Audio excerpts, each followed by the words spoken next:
Welcome to SMS pharmacy classes. जिससे पहले हमने एंटी हाइपरलिपिडेमिक ड्रग्स पढ़ा था, उसका क्लासिफिकेशन देखा था और उसमें पहली जो हमारी ड्रग्स थी स्टैटिन्स, उसका मैकेनिज्म ऑफ एक्शन हम लोग पढ़ चुके हैं इसी प्रीवियस वीडियो जो हमने अपलोड किया है। आज हम नेक्स्ट पढ़ेंगे नेक्स्ट ड्रग के बारे में। नेक्स्ट ड्रग हमारी कौन सी है? एनायन एक्सचेंज रेजिन, जिसको बाइल एसिड सेक्वेस्ट्रेंट भी बोलते हैं। आज उसकी मैकेनिज्म ऑफ एक्शन के बारे में देखेंगे।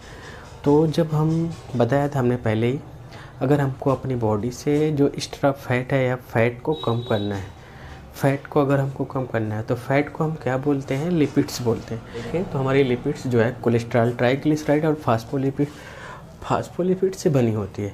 तो इसमें जो दो मेन कंपोनेंट है हमारा कोलेस्ट्रॉल और ट्राइग्लिसराइड, बस इन दोनों के लेवल को अगर हम कम कर देंगे तो हम आसानी से अपने बॉडी की लिपिड को या फैट को कम कर सकते हैं। और उसको कम करने के लिए ढेर सारी ड्रग्स है, जिसमें पहले हमने पहली ड्रग्स पढ़ चुकी थी। आज हम नेक्स्ट ड्रग के बारे में पढ़ेंगे। ये ड्रग कैसे काम करती है, कैसे हमारी बॉडी से फैट को कम करती है। तो उसमें हमारी नेक्स्ट ड्रग है एनायन एक्सचेंज रेजिन्स। इसको बाइल एसिड सेक्वेस्ट्रेंट के नाम से भी जानते हैं। अगर ये देखेंगे तो ये किस तरीके से काम करती है, देखिए। अगर पहले हमने कंडीशन लिया, ये कंडीशन ये में क्या है कि अगर हमने उस पेशेंट को ट्रीटमेंट नहीं किया है, अनट्रीटेड हाइपरलिपिडेमिक पेशेंट है, हाइपरलिपिडेमिक पेशेंट है, वो अनट्रीटेड है, उसमें क्या है, अगर उसको हमने ये ड्रग नहीं दी है तब क्या कंडीशन होती है। तो हमारे लीवर से, पता है आपको, हमारे लीवर में कोलेस्ट्रॉल की सिंथेसिस होती है। कोलेस्ट्रॉल से फिर कन्वर्ट होता है हमारा बाइल, लीवर के थ्रू सिक्रेट होके हमारे इंटेस्टाइन में आता है। जब ये इंटेस्टाइन में आता है हमारे, तो इंटेस्टाइन में ढेर सारे लिपिड्स हैं और भी सारी चीज़ है, फैट सॉल्युबल विटामिन्स हैं। तो वो क्या काम करेगा, जो हमारा बाइल्स इंटेस्टाइन में आएगा उसके डाइजेशन को और उसके एब्जॉर्प्शन में हेल्प कराता है। और ये फिर से पुनः जो बाइल बचता है वो पुनः फिर हमारे लीवर में क्या हो जाता है, रीएब्सॉर्ब हो जाता है। ये पहली कंडीशन हो गई जब हम हाइपरलिपिडेमिक पेशेंट को ये ड्रग हमने नहीं दिया।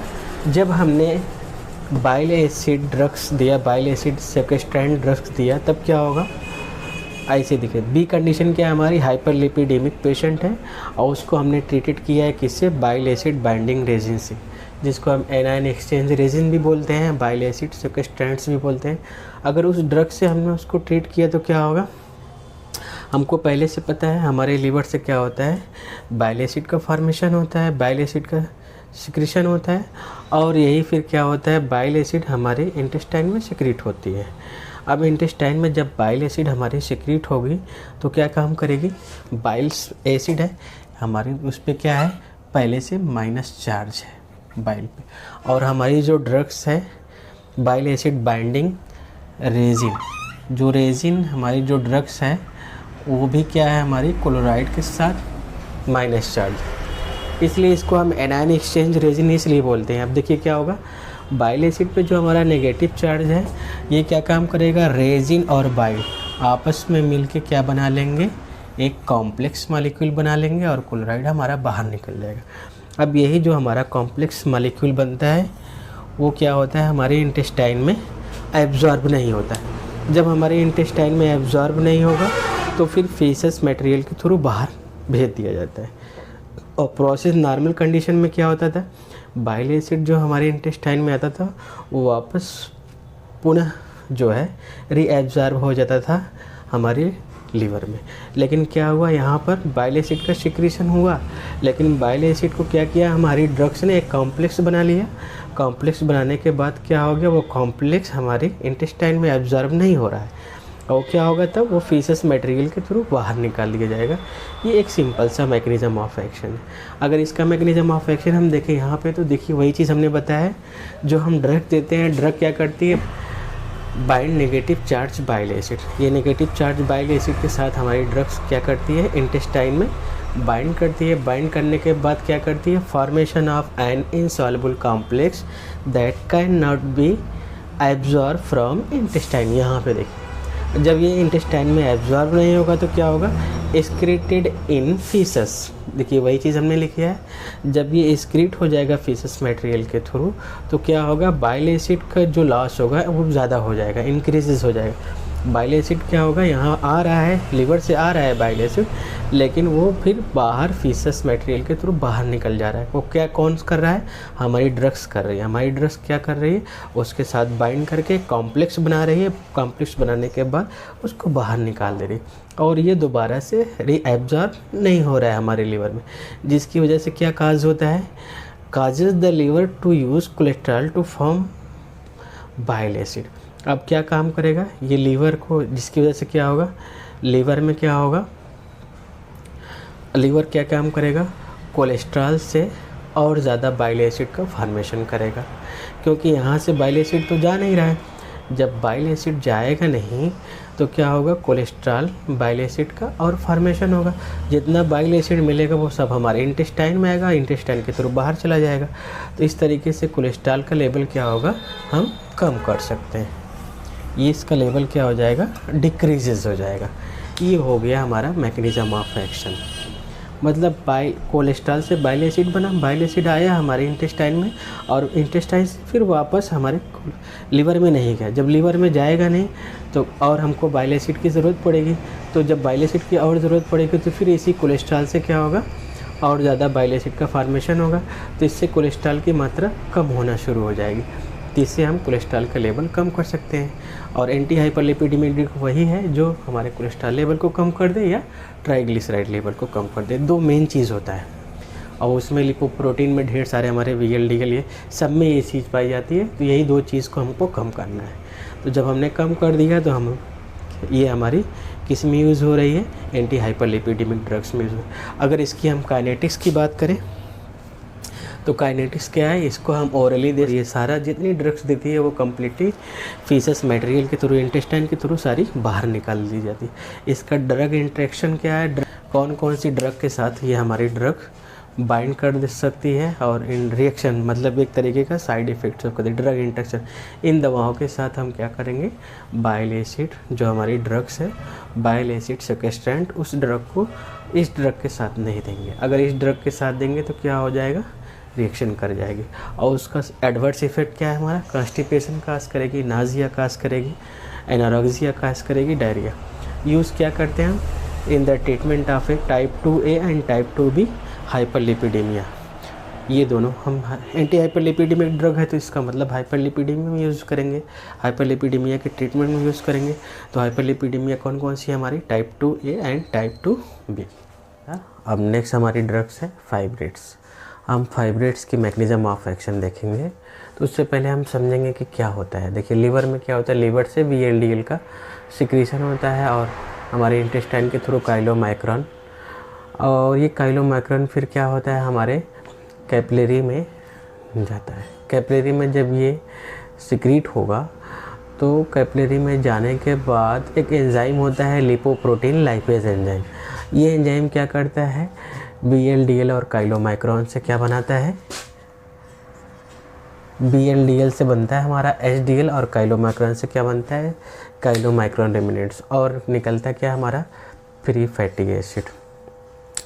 और बाकी जो भी IDL बनता है ये फिर बाद में LDL हो जाता है। फिर ये हमारे लीवर में जो रिसेप्टर्स होता है LDLR रिसेप्टर, उसके थ्रू फिर वापस ले लिया जाता है, लीवर में फिर चला जाता है। काइलोमाइक्रॉन से जो बचा रहता है वो काइलोमाइक्रॉन रेमिनेंट रिसेप्टर के थ्रू वापस हमारे लीवर में चला जाता है। इस तरीके से प्रोसेस चलता रहता है। अब जो हमारी ड्रग्स है फाइब्रेट्स, अब ये फाइब्रेट्स क्या करती है, हमारी एक न्यूक्लियर रिसेप्टर है जिसका नाम है हमारा पेरोक्सिसोम प्रोलिफेरेटर एक्टिवेट रिसेप्टर। इस रिसेप्टर को क्या करेगी, एक्टिवेट कर देगी। जब ये रिसेप्टर एक्टिवेट हो जाएगा तो हमारे लिपोप्रोटीन लाइपेज एंजाइम की एक्टिविटी को क्या करेगा, ये बढ़ा देगा। जब इसकी एक्टिविटी बढ़ जाएगी तो क्या होगा, जो हमारा VLDL है और काइलोमाइक्रॉन है इसकी हाइड्रोलिसिस होगी। जब इसकी हाइड्रोलिसिस होगी तो हमारा मोर फ्री फैटी एसिड बनेगा, फ्री फैटी एसिड ज़्यादा बनेगा। जब फ्री फैटी एसिड बनेगा तो जो VLDL और काइलोमाइक्रॉन के अंदर ट्राइग्लिसराइड है, इसी ट्राइग्लिसराइड से क्या बनता है हमारा फ्री फैटी एसिड बनता है और ग्लिसरॉल निकलता है, तो ट्राइग्लिसराइड का लेवल इन दोनों में क्या हो जाएगा, कम हो जाएगा। ट्राइग्लिसराइड का लेवल इन दोनों में कम हो जाएगा। और दूसरे तरीके से देखें तो हम VLDL का ज़्यादा ब्रेक डाउन हो रहा है तो VLDL का लेवल भी कम हो गया और काइलोमाइक्रॉन का भी लेवल कम हो गया। बस यही करना है हमको। मैकेनिज्म ऑफ एक्शन में क्या करना है, VLDL लेवल का कम कर दिया हमने, काइलोमाइक्रॉन का लेवल कम कर दिया। और हमने स्टार्टिंग से बताया था लिपिड्स जो होता है उसमें 3 चीज़ होती है। पहला है हमारा कोलेस्ट्रॉल्स, दूसरा ट्राइग्लिसराइड और तीसरा है हमारा फास्फोलिपिड्स। जो मेन हमने बताया था 2 चीज़ बताया था, या तो कोलेस्ट्रॉल की मात्रा हम कम कर दें या तो हम ट्राइग्लिसराइड की मात्रा कम कर दें। तो इसमें हमने क्या किया, ट्राइग्लिसराइड की मात्रा कम कर दिया। जब ट्राइग्लिसराइड की मात्रा कम कर दिया तो हमारी हाइपरलिपिडेमिया जो डिसीज़ कंडीशन होती है उसको भी हम ट्रीट कर देते हैं। लिपिड की मात्रा कम कर दें क्योंकि लिपिड ही हमारा ट्राइग्लिसराइड है। इस तरीके से हमने क्या किया, VLDL लेवल का भी कम कर दिया। तो देखिए VLDL का जो लेवल था जो हमारे लीवर से आ रहा था उसका भी वो भी डिक्रीज़ हो गया और उसकी वजह से ट्राइग्लिसराइड लेवल भी कम हो गया। जब ट्राइग्लिसराइड लेवल कम हो गया तो फाइब्रेट्स हमारा इस तरीके से यूज़ होता है एंटी हाइपरलिपिडेमिक ड्रग्स में। फार्माकोकाइनेटिक्स क्या है इसका, ये GIT के थ्रू एब्जॉर्ब होता है, किडनी के थ्रू इसका एक्सक्रीशन होता है। T12 इसका 1.5 आवर्स होता है।